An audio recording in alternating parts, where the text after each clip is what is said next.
Welcome friends. இன்றைக்கி நம்ம பார்க்க போகிறது நாட்டுக்கோழி மிளகு வறுவல். அதை இப்போ எப்படி செய்யுதுன்னு பார்க்கலாம். ஃபஸ்ட்டு ஒரு மிக்ஸி ஜார் எடுத்துக்கோங்க. அதில் நறுக்கிய ஒரு வெங்காயம் சேர்த்துக்கோங்க.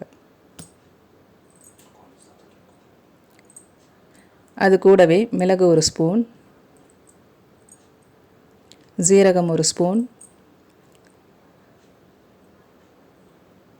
சோம்புத்தூள் ஒரு ஸ்பூன் சேர்த்து தண்ணி ஊற்றி நல்லா அரைச்சிக்கோங்க.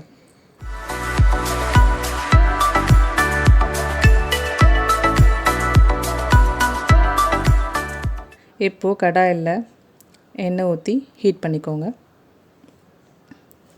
அதில் நறுக்கிய ஒரு வெங்காயம் போட்டு நல்லா வதக்கிக்கோங்க.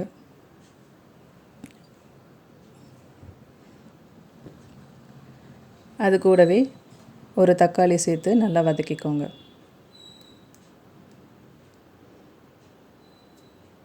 தக்காளி நல்லா வதங்கினதுக்கப்புறமா அது கூட ஒரு ஸ்பூன் சோம்புத்தூள் சேர்த்து நல்லா வதக்கிக்கோங்க. இப்போ அது கூடவே ஒரு ஸ்பூன் இஞ்சி பூண்டு விழுது சேர்த்துக்கலாம்.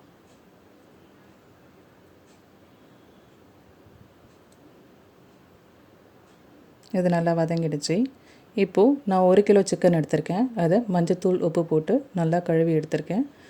இப்போது நம்ம அதை கூட ஆட் பண்ணிக்கலாம்.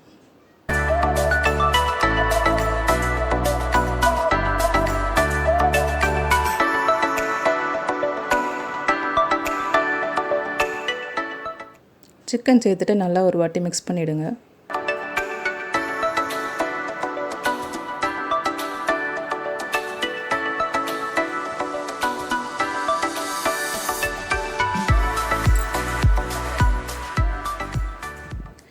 இப்போ அது கூட ஒரு ஸ்பூன் மஞ்சள் தூள் சேர்த்துக்கோங்க. மஞ்சள் தூள் சேர்த்துட்டு நல்லா ஒரு வாட்டி மிக்ஸ் பண்ணிவிடுங்க.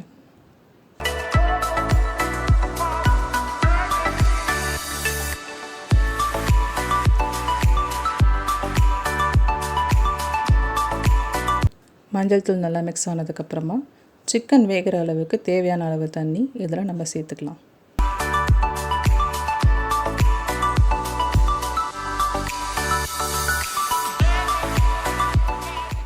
இப்போது இதுக்கு தேவையான அளவு உப்பு சேர்த்து நல்லா வேக வச்சுருங்க. சிக்கன் நல்லா வெந்துருச்சு.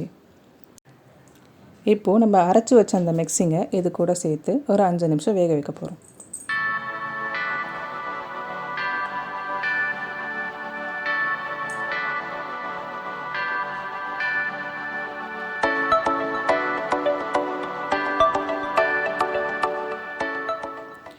இப்போது அது நல்லா மிக்ஸ் ஆகிடுச்சு. இப்போ இது கூடவே நம்ம 4 ஸ்பூன் அளவு மிளகு சேர்த்துக்க போகிறோம்.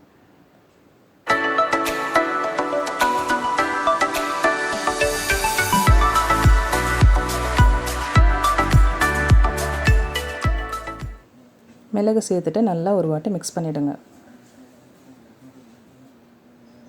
கடைசியாக கருவேப்பிலை சிறிதளவு, கொத்தமல்லி சிறிதளவு சேர்த்து நல்லா மிக்ஸ் பண்ணிட்டோன்னா சுவையான நாட்டுக்கோழி மிளகு வறுவல் ரெடி.